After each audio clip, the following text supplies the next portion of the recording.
दोस्तों 70 के दशक में एक बॉलीवुड स्टार ने अपनी एक्टिंग से सबका दिल जीत लिया था।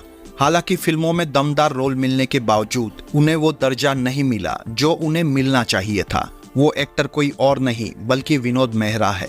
मासूम चेहरा और उनकी चमकती आंखों पर लाखों लड़कियां फिदा थी। विनोद मेहरा अपने पूरे करियर में फिल्मों से ज्यादा अपनी पर्सनल लाइफ को लेकर चर्चा में रहे हैं। विनोद मेहरा ने फिल्मों में अपने हर किरदार से फैंस का दिल जीता था। वो अक्सर फिल्मों में सेकंड लीड में नजर आते थे। उनकी फिल्में बॉक्स ऑफिस पर खूब चलती थी।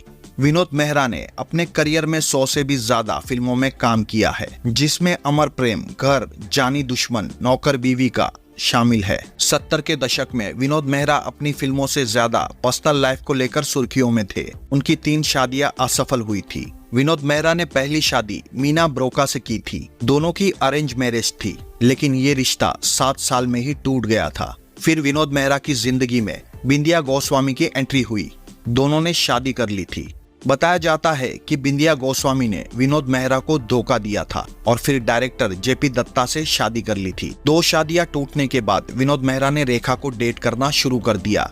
मीडिया रिपोर्ट्स के मुताबिक विनोद मेहरा ने गुपचुप तरीके से रेखा से शादी कर ली थी, लेकिन उनका रिश्ता ज्यादा दिनों तक नहीं चला। विनोद मेहरा की मां रेखा को बिल्कुल भी पसंद नहीं करती थी। यही वजह थी कि दोनों के रिश्ते के बीच दूरियां आ गई थी।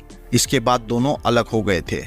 विनोद मेहरा ने साल 1988 में केनिया के बिजनेसमैन की बेटी किरण से शादी की थी। इन दोनों के 2 बच्चे भी हुए, जिनके नाम रोहन और सोनिया है। विनोद मेहरा की जिंदगी में सब कुछ ठीक चल रहा था। वो शादी के बाद सेटल हो गए थे और अपनी पर्सनल लाइफ को एंजॉय कर रहे थे। लेकिन इसी बीच 30 अक्टूबर 1990 को दिल का दौरा पड़ने से उनका निधन हो गया था। उस समय विनोद मेहरा की उम्र सिर्फ 45 साल थी।